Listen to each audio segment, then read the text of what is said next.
United nation general Assembly working ಬಗ್ಗೆ ನಾವು ಕಂಪ್ಲೀಟಾಗಿ ಡೀಟೇಲ್ಸ್ ನೋಡ್ಕೊಳ್ಳೋಣ. ಯಾಕೆ ಅಂತಂದರೆ ರೀಸೆಂಟಾಗಿ ಯುನೈಟೆಡ್ ನೇಷನ್ಸ್ ಜನರಲ್ ಅಸೆಂಬ್ಲಿದು ಪ್ರೆಸಿಡೆಂಟ್ ಎಲೆಕ್ಟ್ ಆದರು. ಸೊ ಈ ಪ್ರೆಸಿಡೆಂಟ್ ಬಂದ್ಬಿಟ್ಟು ನಮಗೆ ಮಾಲ್ಡೀವ್ಸಿಂದ ಎಲೆಕ್ಟ್ ಆಗಿದ್ದಾರೆ. So United nation general Assembly ಯಾಕೆ ಇಂಪಾರ್ಟೆಂಟು, ಅದಾದಮೇಲೆ ಅದರ ವರ್ಕಿಂಗ್ ಏನು, ಏನೇನು ಪಾರ್ಟ್ಸ್ ಇರುತ್ತೆ, ಅದಾದಮೇಲೆ ಡಿಸಿಷನ್ ಯಾವ ಥರ ತೊಗೊತಾರೆ, ಈಗ ನ್ಯೂಸಲ್ಲಿ ಇರೋದ್ರಿಂದ ಇಂಡಿಯಾಗೆ ಏನು ಬೆನಿಫಿಟ್ಟು, ಇವೆಲ್ಲನೂ ಕೂಡ ನಾವು ಈ ವಿಡಿಯೋಲಿ ನೋಡ್ಕೊಂಡಿರೋಣ. ಸೊ ನೋಡಿ, ಟೋಟಲಾಗಿ 6 ಆರ್ಗನ್ಸ್ ಇದ್ದಾವೆ ಯುನೈಟೆಡ್ ನೇಷನ್ಸಲ್ಲಿ. ಸೊ ಯುನೈಟೆಡ್ ನೇಷನ್ಸಲ್ಲಿ 6 ಆರ್ಗನ್ಸ್ ಇದ್ದಾವೆ. ಅದರಲ್ಲಿ ಫಸ್ಟ್ ಒಂದು ಬಂದ್ಬಿಟ್ಟು ಯುನೈಟೆಡ್ ನೇಷನ್ ಜನರಲ್ ಅಸೆಂಬ್ಲಿ. ಮಿಕ್ಕಿದೆಲ್ಲದರಲ್ಲೂ ಕೂಡ ನೀವು ಯು ಎನ್ ಅಂತ ಹಾಕೊಂಡ್ಬಿಟ್ಟಿರಿ. ಯುನೈಟೆಡ್ ನೇಷನ್ ಸೆಕ್ಯೂರಿಟಿ ಕೌನ್ಸಿಲು, ಅದಾದಮೇಲೆ secretariat, economic and social council, trusteeship council, international court of justice. So international court of justice ಅಥವಾ ICJ ಅಂತ ಏನಿದೆಯಲ್ಲ, ಇದು ಕೂಡ ಯುನೈಟೆಡ್ ನೇಷನ್ಸಲ್ಲೇ ಬರುವಂಥದ್ದು. ಸೊ ಎಲ್ಲದರದ್ದು ಕೂಡ ಪರ್ಟಿಕ್ಯುಲರ್ ಫಂಕ್ಷನ್ಸ್ ಇರುತ್ತೆ. ಅದರಲ್ಲಿ ತುಂಬ ಇಂಪಾರ್ಟೆಂಟ್ ಇರುವಂಥದ್ದು ಯಾವುದು ನಮಗೆ? ಅದರಲ್ಲಿ ತುಂಬ ಇಂಪಾರ್ಟೆಂಟ್ ಇರುವಂಥದ್ದು ಯುನೈಟೆಡ್ ನೇಷನ್ ಜನರಲ್ ಅಸೆಂಬ್ಲಿ. ಯಾಕೆ ತುಂಬ ಇಂಪಾರ್ಟೆಂಟ್ ಇದು ಅಂತಂದರೆ, ನಾವು ಸೆಕ್ಯೂರಿಟಿ ಕೌನ್ಸಿಲ್ ಏನಾದರೂ ನೋಡ್ಕೋಬೇಕು ಅಂತಂದರೆ ಅದರಲ್ಲಿ ವೀಟೋ ಪವರ್ ಯೂಸ್ ಮಾಡ್ಕೊತಾರೆ. ಈಗ ಯುನೈಟೆಡ್ ನೇಷನ್ಸ್ ಸೆಕ್ಯೂರಿಟಿ ಕೌನ್ಸಿಲು, ಇದರಲ್ಲಿ ಇಂಡಿಯಾನೂ ಕೂಡ ಪರ್ಮನೆಂಟ್ ಮೆಂಬರ್ ಬೇಕು ಅಂತ ಹೇಳ್ಬಿಟ್ಟು ಎಷ್ಟು ವರ್ಷದಿಂದ ಇವಾಗ ಟ್ರೈ ಮಾಡ್ತಾ ಇದೆ. ಬಟ್ ಇದರಲ್ಲಿ 5 ಪರ್ಮನೆಂಟ್ ಮೆಂಬರ್ಸ್ ಇದ್ದಾರೆ. ಸೊ 5 ಪರ್ಮನೆಂಟ್ ಮೆಂಬರ್ಸ್ ಇದ್ದಾರೆ. ಮಿಕ್ಕಿದ ಎಲ್ಲರೂ ಕೂಡ ಇದರಲ್ಲಿ ಮೆಂಬರ್ಸ್ ಇದ್ದಾರೆ. ಮಿಕ್ಕಿದೆಲ್ಲ ಯುನೈಟೆಡ್ ನೇಷನ್ಸಿಂದು ಏನು ಮೆಂಬರ್ಸ್ ಇದ್ದಾರಲ್ಲ ದೇಶಗಳು, ಅವೆಲ್ಲರೂ ಕೂಡ ಯುನೈಟೆಡ್ ನೇಷನ್ ಸೆಕ್ಯೂರಿಟಿ ಕೌನ್ಸಿಲನ್ನು ಕೂಡ ಮೆಂಬರ್ಸ್ ಇದ್ದಾರೆ. ಬಟ್ 5 ಪರ್ಮನೆಂಟ್ ಮೆಂಬರ್ಸ್ ಇದ್ದಾರೆ. ಈ 5 ಪರ್ಮನೆಂಟ್ ಮೆಂಬರ್ಸಿಂದು ಇಂಪಾರ್ಟೆನ್ಸ್ ಏನು ಅಂತಂದರೆ, ಯಾವುದಾದ್ರೂ ಇಶ್ಯೂ ಬೇಕು ಅಂತಂದರೆ ಆ ಇಶ್ಯೂ ಮೇಲೆ ಇವರು ವೀಟೋ ಪವರ್ ಯೂಸ್ ಮಾಡ್ಕೊಂಡ್ಬಿಡ್ತಾರೆ. ಆಯಿತಾ? ಯಾವುದಾದ್ರೂ ಇಶ್ಯೂ ಏನಾದರೂ ಪಾಸ್ ಮಾಡ್ಕೋಬೇಕು ಅದರ ರಿಲೇಟೆಡ್ಡು ಅಂತಂದರೆ ವೀಟೋ ಪವರ್ ಯೂಸ್ ಮಾಡ್ಕೊತಾ ಇರ್ತಾರೆ. ಈಗ ಒಂದು ಎಕ್ಸಾಂಪಲ್ ಹೇಳ್ತೀನಿ. ಈಗ ಇಂಡಿಯಾ ಬಂದ್ಬಿಟ್ಟು ಪರ್ಮನೆಂಟ್ ಮೆಂಬರ್ ಇಲ್ಲ. ಸೊ ಏನಾಗಿತ್ತು ಅಂತಂದರೆ article 370 Jammu and Kashmir related ಏನು ಕ್ವಾಶ್ ಮಾಡಿಕೊಂಡು ಜಮ್ಮು ಆ್ಯಂಡ್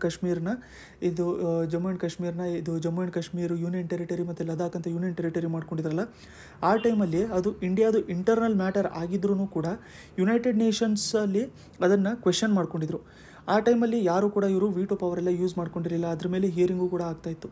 ಬಟ್ ಅದೇ ಕೊರೋನಾ ವೈರಸ್ ಏನು ಬಂದಿತ್ತು, ಕೊರೋನಾ ವೈರಸ್ ಬಂದಾಗ ಹೋದ ವರ್ಷ ಅದು ಏನು ಫಸ್ಟ್ ವೇವ್ ಏನು ಬಂದಿತ್ತಲ್ಲ, ಆ ಟೈಮಲ್ಲಿ ಇದರ ರಿಲೇಟೆಡ್ಡು ಎಂಕ್ವೈರಿ ಆಗಬೇಕು ಅಂತ ಹೇಳ್ಬಿಟ್ಟು ಅದನ್ನು ಪಾಸ್ ಮಾಡ್ಕೋಬೇಕು ಅಂತ ಹೇಳ್ಬಿಟ್ಟು ಫ್ರಾನ್ಸು UK ಅವರೆಲ್ಲ ಅನ್ಕೊತಾ ಇರ್ಬೇಕಾರೆ ಚೈನಾ ಅದಕ್ಕೆ ವೀಟೋ ಪವರ್ ಯೂಸ್ ಮಾಡ್ಕೊತಾ ಇತ್ತು.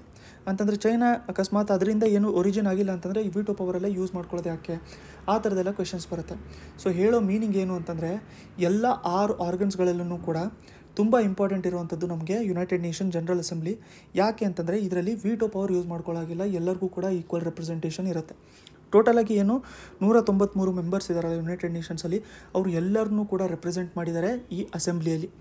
ಅದೇ ಥರ ನಾವು ಸೆಕ್ಯೂರಿಟಿ ಕೌನ್ಸಿಲಲ್ಲಿ ನೋಡ್ಕೋಬೇಕು ಅಂತಂದರೆ ಅವರೆಲ್ಲರೂ ಕೂಡ ರೆಪ್ರೆಸೆಂಟೇಷನ್ ಇದೆ. ಬಟ್ ಆದರೆ 5 ಮೆಂಬರ್ಸು ಪರ್ಮನೆಂಟ್ ಇದ್ದಾರೆ, ಅವ್ರಿಗೆ ವೀಟೋ ಪವರ್ ಎಲ್ಲ ಇರುತ್ತೆ. ಅದ್ರ ಜೊತೆಗೆ ಈಗ ಯುನೈಟೆಡ್ ನೇಷನ್ ಜನರಲ್ ಅಸೆಂಬ್ಲಿಯಲ್ಲಿ ಪ್ರೆಸಿಡೆಂಟ್ ಏನಿರ್ತಾರಲ್ಲ, ಈ ಪ್ರೆಸಿಡೆಂಟ್ ಬಂದ್ಬಿಟ್ಟು ಪ್ರತಿ ವರ್ಷವೂ ಕೂಡ ಚೇಂಜ್ ಆಗ್ತಾರೆ. ಈ ಪ್ರತಿ ವರ್ಷ ಚೇಂಜ್ ಆಗುವಂಥದ್ದು ತುಂಬ ಇಂಪಾರ್ಟೆಂಟು. ಯಾಕೆ ಅಂತಂದರೆ ಇದರಲ್ಲಿ ಈ ಪರ್ಮನೆಂಟ್ ಮೆಂಬರ್ಸ್ ಎಲ್ಲ ಏನಿರ್ತಾರಲ್ಲ, ಈ ಪರ್ಮನೆಂಟ್ ಮೆಂಬರ್ಸ್ 5 ಪರ್ಮನೆಂಟ್ ಮೆಂಬರ್ಸು, ಈ 5 ಪರ್ಮನೆಂಟ್ ಮೆಂಬರ್ ಇರುವಂಥ ದೇಶಗಳಿಂದ ಯಾರೂ ಕೂಡ ಪ್ರೆಸಿಡೆಂಟ್ಶಿಪ್ಪಲ್ಲಿ ಬಂದಿರಲ್ಲ. ಅದೊಂದು ಕನ್ವೆನ್ಷನ್ ಅವರು ಫಾಲೋ ಮಾಡ್ತಾ ಇರ್ತಾರೆ. ಯಾವುದೇ ಪರ್ಮನೆಂಟ್ ಮೆಂಬರು ಕೂಡ ಯುನೈಟೆಡ್ ನೇಷನ್ ಜನರಲ್ ಅಸೆಂಬ್ಲಿಯ ಪ್ರೆಸಿಡೆಂಟಾಗಿ ಸರ್ವ್ ಮಾಡಲ್ಲ. ಹಾಗಂತಂದರೆ ಪ್ರೆಸಿಡೆಂಟ್ ಎಲ್ಲಿಂದ ಸರ್ವ್ ಮಾಡ್ತಾರೆ ಅಂತಂದರೆ, ಅದಕ್ಕೋಸ್ಕರ 5 ಜಾಗ್ರಫಿಕ್ ಗ್ರೂಪ್ ಮಾಡಿದ್ದಾರೆ. ಆಫ್ರಿಕನ್ ಗ್ರೂಪು, ಏಷ್ಯಾ ಮತ್ತು ಪೆಸಿಫಿಕ್ ಗ್ರೂಪು, ಅದಾದಮೇಲೆ eastern European group, Latin America ಮತ್ತು ಕೆರಿಬಿಯನ್ನಿಂದ ಗ್ರೂಪು, ವೆಸ್ಟರ್ನ್ ಯುರೋಪಿಯನ್ನಿಂದ ಗ್ರೂಪು ಮತ್ತು ಬೇರೆ ಸ್ಟೇಟ್ಸಿಂದ ಗ್ರೂಪು. ಇದೇನಾಗುತ್ತೆ ಅಂತಂದರೆ ರೊಟೇಷನ್ ಬೇಸಿಸ್ ಮೇಲೆ ಇವರು ಸರ್ವ್ ಮಾಡ್ತಾ ಇರ್ತಾರೆ ಪ್ರೆಸಿಡೆಂಟಾಗಿ. ಸೊ ಒಂದು ವರ್ಷ ಆಫ್ರಿಕಾಯಿಂದ ಬಂದರೆ ನೆಕ್ಸ್ಟ್ ಇಯರು ಇಲ್ಲಿ ನಮಗೆ ಏಷ್ಯಾ ಪೆಸಿಫಿಕ್ಕು, ಆ ಥರ ಬೇರೆ ಬೇರೆ ಥರ ರೊಟೇಷನಲ್ಲಿ ಇವರು ಸರ್ವ್ ಮಾಡ್ಕೊತಾ ಇರ್ತಾರೆ. ಯಾವುದು? ಪ್ರತಿ ವರ್ಷಕ್ಕೆ. ಸರಿ, ಇವಾಗ ಪ್ರೆಸಿಡೆಂಟ್ ಅಂತೂ ನಮಗೆ ಪ್ರತಿ ವರ್ಷ ಈ ಥರ ಚೇಂಜ್ ಆಗ್ತಾ ಇರ್ತಾರೆ, ಒಂದೊಂದು ವರ್ಷ ಟರ್ಮಿಗೆ ಅಂತ ಹೇಳ್ಬಿಟ್ಟು ಇಟ್ಟಿರ್ತಾರೆ ಅಂತ ಹೇಳ್ಬಿಟ್ಟು ಗೊತ್ತಾಯಿತು. ಇವಾಗ ಜನರಲ್ ಅಸೆಂಬ್ಲಿಯಲ್ಲಿ ಯಾವ ಥರ ಡಿಸಿಷನ್ ತೊಗೊತಾರೆ ಅಂತ ಹೇಳ್ಬಿಟ್ಟು ನಾವು ನೋಡ್ಕೊಳ್ಳೋಣ. ಯಾವುದೇ ಥರದ್ದು ಪೀಸು ಮತ್ತು ಸೆಕ್ಯೂರಿಟಿ ಅಥವಾ ಹೊಸ ಮೆಂಬರ್ ಏನಾದ್ರು ಆ್ಯಡ್ ಆಗಬೇಕು ಯುನೈಟೆಡ್ ನೇಷನ್ ಜನರಲ್ ಅಸೆಂಬ್ಲಿಯಲ್ಲಿ. ಈಗ 193 ಮೆಂಬರ್ ಇದ್ದಾರೆ. ಇವಾಗ 193 ಮೆಂಬರ್ ಇದ್ದಾರೆ, ಇನ್ನು ಹೊಸ ಒಬ್ಬ ಮೆಂಬರ್ ಏನಾದ್ರು ಆ್ಯಡ್ ಆಗಬೇಕು ಅಂತಂದರೆ ಆ ಟೈಮಲ್ಲಿ ಅಥವಾ peace and security related question ಬಂದಿರಬೇಕಾರೆ, ಇಲ್ಲಾಂತಂದರೆ ಬಜೆಟ್ ಮ್ಯಾಟರ್ ರಿಲೇಟೆಡ್ ಕ್ವೆಶನ್ ಬಂದಿರಬೇಕಾರೆ 2/3 ಮೆಜಾರಿಟಿಯಲ್ಲಿ ವೋಟಿಂಗು ತೊಗೊಂಡಿರ್ತಾರೆ. ಮೆಜಾರಿಟಿ, ಜನರಲ್ ಅಸೆಂಬ್ಲಿದು 2/3 ಮೆಜಾರಿಟಿಯಲ್ಲಿ ವೋಟಿಂಗ್ನ ತೊಗೊಂಡಿರ್ತಾರೆ. ಇದನ್ನು ಬಿಟ್ಟು ಬೇರೆ ಮ್ಯಾಟರ್ಸ್ಗಳಿರುತ್ತಲ್ಲ ಅವಕ್ಕೆ ಸಿಂಪಲ್ ಮೆಜಾರಿಟಿಯಲ್ಲಿ ವೋಟಿಂಗ್ ತೊಗೊಂಡಿರ್ತಾರೆ.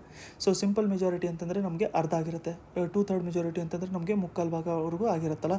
ಸೊ ಅದಕ್ಕೋಸ್ಕರ ಸೊ ಇದರಲ್ಲಿ ಸಿಂಪಲ್ ಮೆಜಾರಿಟಿ ತೊಗೊಂಡಿರ್ತಾರೆ. ಅದ್ರ ಜೊತೆಗೆ ಯಾವುದೇ ಥರದ್ದು ಬೈಂಡಿಂಗ್ ವೋಟ್ ಇರಲ್ಲ ಮತ್ತು ವೀಟೋ ಪವರ್ ಇರಲ್ಲ. ಸೆಕ್ಯೂರಿಟಿ ಕೌನ್ಸಿಲಲ್ಲಿ ಬೈಂಡಿಂಗ್ ವೋಟ್ ಇರುತ್ತೆ, ಅಂತಂದರೆ ಪರ್ಮನೆಂಟ್ ಮೆಂಬರ್ಸ್ ಎಲ್ಲ ವೋಟ್ ಮಾಡಿದರೆ ಅವ್ರ ವೋಟ್ ಬೈಂಡಿಂಗ್ ಎಲ್ಲ ಆಗ್ತಾ ಇರುತ್ತೆ. ಇದರಲ್ಲಿ ಆ ಥರದ್ದು ಯಾವುದೇ ಥರದ್ದು ಬೈಂಡಿಂಗ್ ವೋಟ್ ಇರಲ್ಲ, ಏನೂ ಇರಲ್ಲ. ಇವಾಗ ರೀಸೆಂಟಾಗಿ ನ್ಯೂಸಲ್ಲಿ ಯಾಕಿದೆ ಅಂತ ಹೇಳ್ಬಿಟ್ಟು ಅದರ ಡೀಟೇಲ್ಸ್ನ ನಾವು ನೋಡ್ಕೊಳ್ಳೋಣ. ಅಲ್ಲಿಂದ ನಮಗೆ ಪ್ರಿಲಿಮ್ಸ್ ರಿಲೇಟೆಡ್ ಕ್ವೆಶನ್ಸ್ ತುಂಬ ಬರುತ್ತೆ. ಫಸ್ಟ್ ಆಫ್ ಆಲ್ ನಾವು ನೋಡ್ಕೋಬೇಕು ಅಂತಂದರೆ ಈ ವರ್ಷ ಬಂದ್ಬಿಟ್ಟು ಯುನೈಟೆಡ್ ನೇಷನ್ಸ್ ಜನರಲ್ ಅಸೆಂಬ್ಲಿ ಪ್ರೆಸಿಡೆಂಟ್ಶಿಪ್ಪಿಗೆ ಇದು ಸೆಕೆಂಡ್ ನಾವು ನೋಡ್ಕೊಂಡ್ವಲ್ಲ, ಏಷ್ಯಾ ಮತ್ತು ಪೆಸಿಫಿಕ್ ರೀಜನ್ನು ಗ್ರೂಪ್ ನೋಡ್ಕೊಂಡಿದ್ವಲ್ಲ, ಅದರಲ್ಲಿ ಎರಡನೇ ಗ್ರೂಪ್ ಬಂದ್ಬಿಟ್ಟು ಯಾವುದು ಏಷ್ಯಾ ಮತ್ತು ಪೆಸಿಫಿಕ್ ರೀಜನಿಂದ ಒಬ್ಬರು ಎಲೆಕ್ಟ್ ಆಗಬೇಕು ಅಂತ ಹೇಳ್ಬಿಟ್ಟು ಇತ್ತು. ಸೊ ಇದು ಎಲೆಕ್ಟ್ ಆಗಬೇಕು ಅಂತ ಇರೋವಂಥ ಟೈಮಲ್ಲಿ ಏನಾಯಿತು ಅಂತಂದರೆ ಇದಕ್ಕೆ 2 ಕಡೆಯಿಂದ ಪಾರ್ಟಿಸಿಪೇಷನ್ ಇತ್ತು. ಒಂದು ಬಂದ್ಬಿಟ್ಟು ಅಫ್ಘಾನಿಸ್ತಾನು, ಇನ್ನೊಂದು ಬಂದ್ಬಿಟ್ಟು ಮಾಲ್ಡೀವ್ಸು. ನೋಡಿ, ನಮಗೆ ಇವಾಗ ಇಂಡಿಯಾ ಅಫ್ಘಾನಿಸ್ತಾನ್ಗೆ ಆ್ಯಕ್ಚುಲಾಗಿ ತುಂಬ ಜಾಸ್ತಿ ಇಂಪಾರ್ಟೆನ್ಸ್ ಕೊಡಬೇಕು. ಯಾಕೆ ಅಂತಂದರೆ ಈ ಸೆಕ್ಯೂರಿಟಿ ಕೌನ್ಸಿಲ್ ಏನಿರುತ್ತಲ್ಲ, ಈ ಸೆಕ್ಯೂರಿಟಿ ಕೌನ್ಸಿಲಲ್ಲಿ ಪರ್ಮನೆಂಟ್ ಮೆಂಬರ್ಸ್ ಜೊತೆಗೆ ನಾನ್ ಪರ್ಮನೆಂಟ್ ಮೆಂಬರ್ಸು ಕೂಡ ಇರ್ತಾರೆ.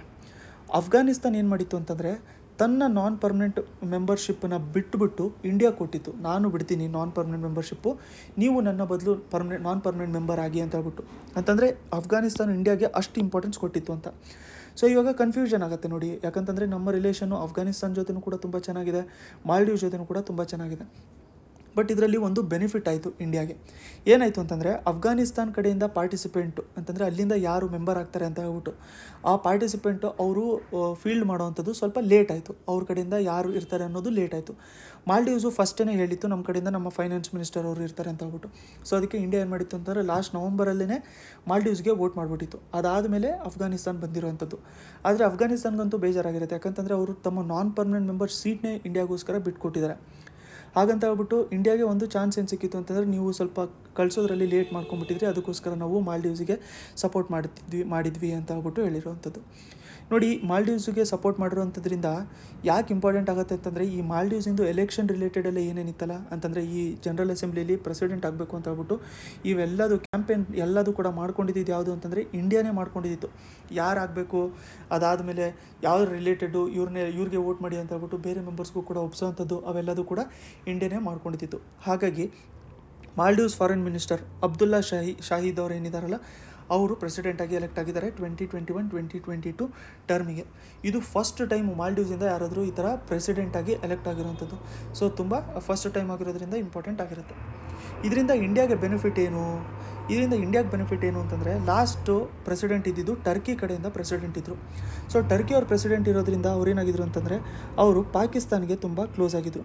ಸೊ ಅದಕ್ಕೆ ಯುನೈಟೆಡ್ ನೇಷನ್ ಜನರಲ್ ಅಸೆಂಬ್ಲಿಯಲ್ಲಿ ಕಾಶ್ಮೀರ್ ಇಶ್ಯೂ ಬಂದಾಗ ಟರ್ಕಿ ಈ ಕಡೆಯಿಂದ ಅವ್ರ ಪ್ರೆಸಿಡೆಂಟ್ ಇದ್ರಲ್ಲ ಅವರು ಈ ಪಾಕಿಸ್ತಾನ್ಗೆ ಸಪೋರ್ಟ್ ಮಾಡ್ತಾಯಿದ್ರು. ಯಾವುದಕ್ಕೆ? ಕಾಶ್ಮೀರ್ ಮ್ಯಾಟ್ರಲ್ಲಿ ಪಾಕಿಸ್ತಾನಿಗೆ ಸಪೋರ್ಟ್ ಮಾಡ್ತಾಯಿತ್ತು. ಆ ಟೈಮಲ್ಲಿ ಇಂಡಿಯಾ ಬಂದ್ಬಿಟ್ಟು ಈ ಪ್ರೆಸಿಡೆಂಟ್ ಅಗೇನ್ಸ್ಟೇ ಮೋಷನ್ ಮೂವ್ ಮಾಡಿಬಿಟ್ಟಿತ್ತು. ಯಾಕೆ ಅಂತಂದರೆ ಈಗ ಪ್ರೆಸಿಡೆಂಟ್ ಆಗಿರೋದ್ರಿಂದ ಇವರು ನ್ಯೂಟ್ರಲ್ ಆಗಿರಬೇಕು. ಇವರು ಆ ಕಡೆ ಸಪೋರ್ಟ್ ಮಾಡ್ತಾಯಿದ್ದೀವಿ, ಆ ಕಡೆ ರಿಲಯನ್ಸ್ ತುಂಬ ಜಾಸ್ತಿ ಇದೆ ನಮ್ಮದು, ಆ ಥರ ಎಲ್ಲ ಹೇಳಿ ಸಪೋರ್ಟ್ ಮಾಡ್ತಾಯಿದ್ರು. ಬಟ್ ಇವಾಗ ಪ್ರೆಸಿಡೆಂಟ್ಶಿಪ್ಪು ಮಾಲ್ಡೀವ್ಸ್ ಜೊತೆ ಇರೋದ್ರಿಂದ ಯಾವುದೇ ಥರದ್ದು ಮ್ಯಾಟರ್ ಬಂದರೆ ಇಂಡಿಯಾ ಜೊತೆ ಕೋಆರ್ಡಿನೇಷನ್ ಮಾಡಿಕೊಂಡೆ ಅವರು ಅಲ್ಲಿ ಆ್ಯಕ್ಟ್ ಮಾಡ್ತಾ ಇರ್ತಾರೆ. ಸೊ ಅದಕ್ಕೋಸ್ಕರ ಇಂಡಿಯಾಗೆ ತುಂಬ ಒಳ್ಳೆ ಬೆನಿಫಿಟ್ ಆಗಿರುತ್ತೆ ಇದು. ಸೊ ಇಷ್ಟು ನಾವು ಡಿಸ್ಕಸ್ ಮಾಡ್ಕೊಂಡಿರೋಂಥದ್ದು. ಇವುಗಳ PDF ಎಲ್ಲ ಬೇಕಾಗಿದ್ದರೆ ಅಂತ ನಿಮಗೆ ಇಲ್ಲಿ ಕೊಟ್ಟಿರೋಂಥ ನಂಬರ್ಗೆ ನೀವು ಕಾಂಟ್ಯಾಕ್ಟ್ ಮಾಡ್ಕೊಂಡಿರ್ಬೋದು. ನಮ್ಮ ವಾಟ್ಸಪ್ ಗ್ರೂಪಲ್ಲಿ ನಾವು ಡೈಲಿ ಬೇಸಿಸಲ್ಲಿ ಇವೆಲ್ಲ PDFs ಶೇರ್ ಮಾಡ್ತಾ ಇರ್ತೀವಿ. ವಿಡಿಯೋ ಇಷ್ಟ ಆಗಿದ್ದರೆ ಲೈಕ್ ಬಟನ್ನ ಪ್ರೆಸ್ ಮಾಡೋದು ಮರೆಯೋಕ್ಕೆ ಹೋಗಬೇಡಿ. ನೆಕ್ಸ್ಟ್ ವಿಡಿಯೋಲ್ಲಿ ಮತ್ತೆ ಸಿಗೋಣ.